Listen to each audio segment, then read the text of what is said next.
Welcome to Subramani.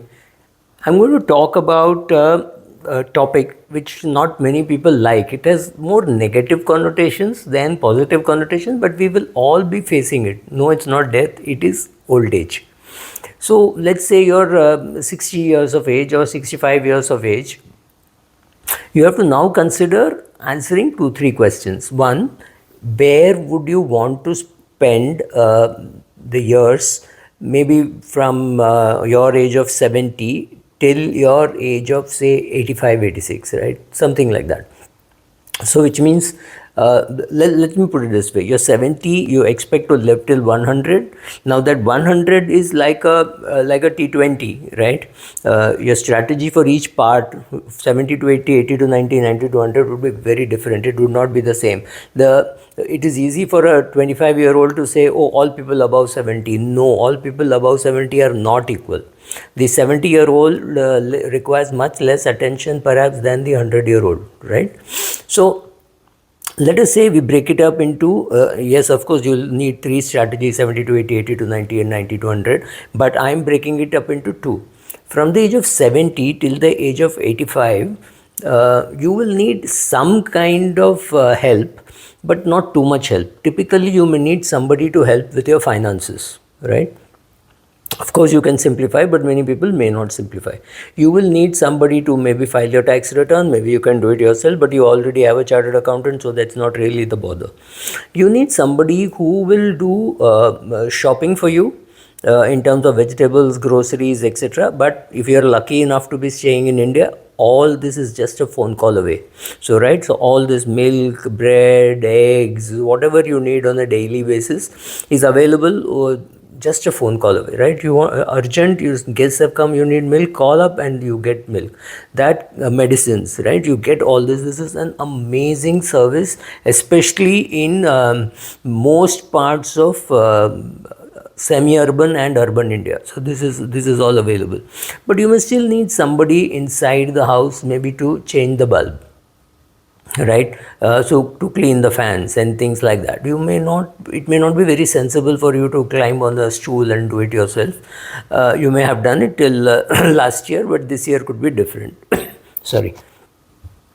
So you require some domestic help. So now 2 questions to answer. Do you want to age in the place where you are currently living? Maybe you're 65 now and you think you are going to be able to live here till 85. Perfectly possible. At 85, you move into geriatric care, where somebody is available even maybe to feed you, to take care of your medication. Maybe by now you're alone, you lost your spouse. And now the question to ask is very simple. How much of this help will be available from your children? And let's say, or if you're luckily the eldest in a group of 5 siblings, from your younger siblings, or of course your own children, will they be available for for these services? Because some of these services require regular attention, at least on a weekly basis, to check whether you have taken all your medicines, whether the caregiver, assuming you're 70 years old and your spouse is also 68, right, or 70. Normally for a 70-year-old today, the spouse is more likely to be 65, but I'm assuming in terms of reflexes and all that, both are equal, right? So let us say both of you are, one is 68, one is 70, and so the 68-year-old also will have some limitations about physical alertness, etc. So you need somebody who will monitor whether you've taken all your medicines, right? So medication management is something which is going to be important, and that maybe a child who is willing to help you and contributing to you in terms of physically being able to help. Here I'm not even talking about money. I'm just assuming that you are uber rich and you can afford all these services. Any service which is available, you can hire. You have the willingness and ability to pay, right? You have both of that. Then maybe if your child is staying away, maybe 7 kilometers away, 5 kilometers away, whoever, son or daughter, son, daughter, daughter-in-law, and it's a good chance that the 70-year-old of today does not have grown-up grandchildren. Maybe he has a 7-year-old grandchild or a 5-year-old grandchild, which is not really helping much. So the grandchildren are not going to be of great help. Your children are busy, right? You've got two children, or you've got one child who's married, who has got two young children, or maybe one young child, and so she or he is very busy with their lives. They're obviously running up their career ladder, and amongst this, they have to find time for you. I'm not saying that they won't, I'm saying it is very difficult. Or take the scenario that your child is abroad, so chances of them coming and running small errands for you is almost impossible. Or you're childless, or you've lost a child, which is perhaps the worst case, where now you have to look after yourself. And I know of such cases. Only child died in an accident, which means you're again left to yourself. So where will you want to age? Will you want to age at home? Will you want to move to a senior citizen home? Please understand, I'm making a distinction. A senior citizen home where you can go have fun, enjoy, play carom, go for walks, go cycling, go for a swim, go for a gym, all that from say 70 to 85. And 85 and beyond, more like geriatric care. Of course, you will have facilities, all these facilities are available, but you may not be able to use them. You may need somebody with greater amount of involvement with you, right? They may have to feed you, they may have to clothe you, they may have to shave. For a man, shaving is going to be a big task if he's unable to coordinate his hands, right? So anybody with dementia, to make sure that they've taken their medicines. If imagine a dementia patient living alone, there are a lot of hassles for that person, right? So whether he has eaten his food, whether he has taken his medications, you need somebody literally living with you full time, reasonably qualified help, right? That's what you need from say 85 to 100. For me, for some people 85 could happen at 82, for somebody it could happen at 88, right? My mother is 88, living independently, cooking for herself every day, buying vegetables, buying groceries, she's able to do. But there may be another 78-year-old who is not able to do. So depends on what you want to do. So what are the major things to consider aging in the place where you are, right? First of all, the financial resources available, the costs of living where you are, and running around for your errands, right? Running around for your doctor, running around for anything else, getting a medical test done, etc. all gets very expensive because it's not centralized.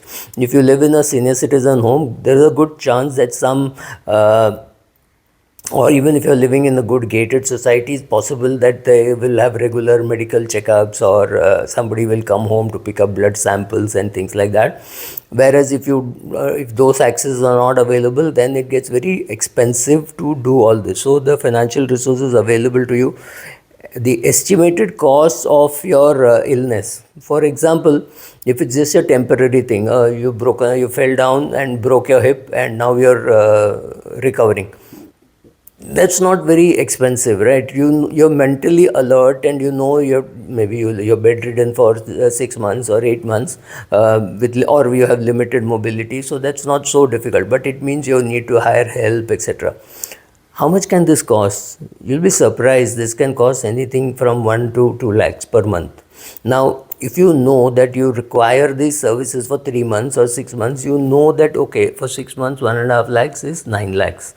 But if it is open-ended, if it is dementia, and you're spending 1.5 lakhs per month, and you could live for 5 years, then you're talking of 1 crore, right? Total costs of, and you have no clue how to estimate this. That is scary. So estimating how much money you have, that you know how much returns you will get and how much this will cost, that you have to be able to estimate, and that's very difficult. So therefore, it is somewhat cheaper to live in a senior citizen home than living in your own house, where you have to pay for everything, right? Now, suppose you have a cook and she comes and cooks, that's fine, but somebody will have to still go and buy the vegetables. Now, if you say that vegetables are available on a phone call, you have a cook who comes and cook, you have a maid servant who does all the cleaning, a big portion of your worries are met, but then illness will still require a nurse, etc. And the decentralized nature of services, which means you have to still go to the doctor, you have to still go for other things, errands, right? So it gets a little more expensive. So therefore, you are much better off perhaps living in a senior citizen home where all of this is available in one location.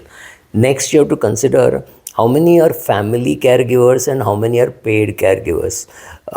Very important tip, even if it is family caregiver, please make sure that you hire help for everything which is possible, because you can't put too much pressure on your kids or even on your spouse, right? You don't want to put that much pressure, so you hire out everything, every possible thing, right? Somebody to wash the clothes, or somebody to buy vegetables, somebody to cook, somebody to deliver the medication, right? Somebody to even perhaps maybe your spouse or children can make sure that the medicines are kept in such a way that you can count and say, oh, this Tuesday I did not have this medicine. On a daily basis, simple boxes are available. You don't need very sophisticated software. So all that. Don't expect free caregiving to be there permanently, simply because it's just not done. Your family cannot provide free service for too long. Initially, the spouse or the child will say, oh, it's my father, it is my husband, I have to do, it's my duty. It evaporates. It just evaporates. In 3 months, it will evaporate. So just outsource everything. Expect your kids to call you, talk to you, be friendly with you, joke with you, come for your birthday, come for festivities, do all the pujas if you're inclined, do it in your house, or do it in your children's house, whatever. All that you do, but expecting them to come every day and cook for you and look after you is unreasonable and stupid, because that will fail sooner than later. This is going to be a long series, so this was step 1. I'll do step 2, step 3, I think. So thank you. Looking forward to see you on the other side on step 2. Thank you.